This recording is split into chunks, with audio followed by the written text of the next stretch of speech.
And now I'm back in West Hollywood and I lost my fucking phone. I just lost my phone. There is no feeling worse than losing your phone. It used to be your wallet, because I've lost both. Your phone is now your wallet. I don't care about my wallet. I'll throw my wallet in a river. I don't give, what am I going to lose? A business card, an executive at True TV? No thanks. I'll throw my wallet in the LA River. But my fucking phone is my lifeline. You can do nothing without a phone. And like an idiot, we got off the plane. Bert had a car. We jumped in the car, went to Bert's house. I got an Uber, pulls up in a black Jeep Liberty, Russian chick, lot of plastic surgery. I even said to myself, I made a mental note, don't leave anything in this fucking car. You will not see it again, because she'll know how to move it. She will know how to get rid of that fucking, whatever I leave in that fucking car, which again, all I have is my phone. I even made like a weird mental note when I saw her. And as soon as she said hello, and I could hear the accent was like Russian or, maybe Ukrainian, one of the ex-Soviet republics. I don't know. But whatever it is, I'm like, I didn't feel particularly comfortable with the chance that I would get my property returned to me. I saw the amount of plastic surgery. I'm like, she's got a few different hustles going on. And I was one of those hustles today. And I left my fucking phone in the back seat of this Uber. And as soon as I walked in the house, I checked. I didn't immediately, I didn't make the connection. And then because I look at my phone, you realize you look at your phone every few minutes. So as soon as I set my shit down and I got a glass of water, I went, fuck, wait, what? Where's the phone? I felt in my pocket. I'm like, where is the phone? And there was no phone. And I said, okay. And I went and I tore my room apart. And then immediately panic began to set in, because I'm like, fuck, I lost this phone. I have people's numbers in there that are important. I have people that I don't want being called. I don't need people calling the numbers I have in the phone. Okay. And I called Ben on my FaceTime on my Mac. And Ben goes, hey, there's a Sprint store open. You can go there. No problem. I'll get you a Lyft. Ben used to drive Lyft, so he deals with Lyft. He does not deal with Uber. He deals with Lyft. Lyft is clearly the lesser of the two services. And they employ people who are both emotionally disturbed, mentally deficient. These people I don't know how anyone who does Lyft has a license. I don't know how they got a license. When you get in a Lyft, you're not only you're taking your life in your hands. I mean, it's crazy. It's a real difference. It's not just a fucking hacky joke premise, although there's a lot of people with those types of jokes.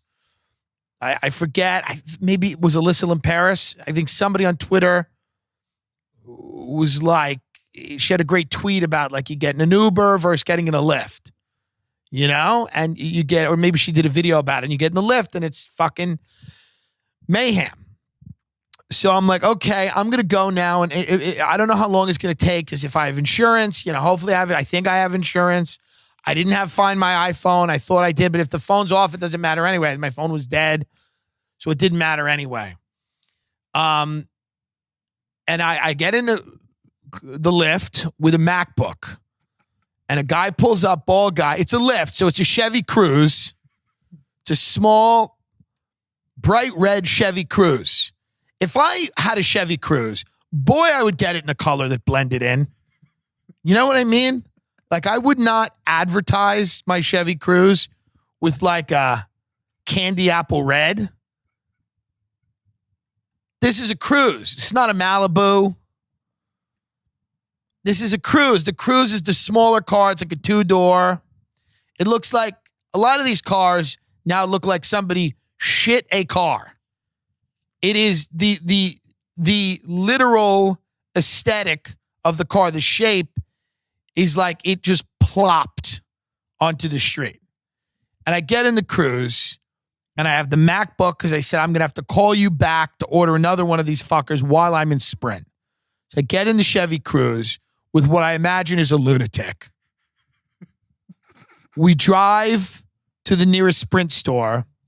He pulls me up to a corner and goes, all right, Papa. All right, Papa.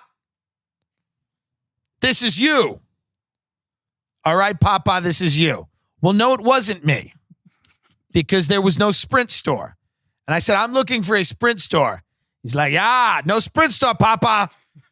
I said, well, then I'm going to stay in the car because I was going to the Sprint store. So as long as you're treating me, you're going to call me Papa, treat me like your father, and let's find the store. He goes, this is you, Papa. It says here, Sprint. I said, I don't see Sprint. He goes, yeah, I don't either. I don't either, Papa.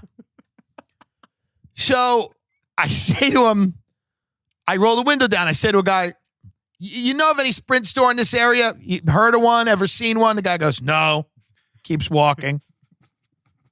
I say to the driver, I say, what's happening? He goes, I don't know. So I'm like, maybe like sometimes with a restaurant, it had been closed or it had been remodeled or whatever. But you had told me, Ben had said, I spoke to the guy at the Sprint store. So I'm like, there is a store. Somebody answered the phone. So Ben says the address is 3 whatever. This guy allows me to call Ben. I call Ben. Ben says the address. This guy goes, oh, we're not at 3. We're 291, Papa. I said, yeah, no good.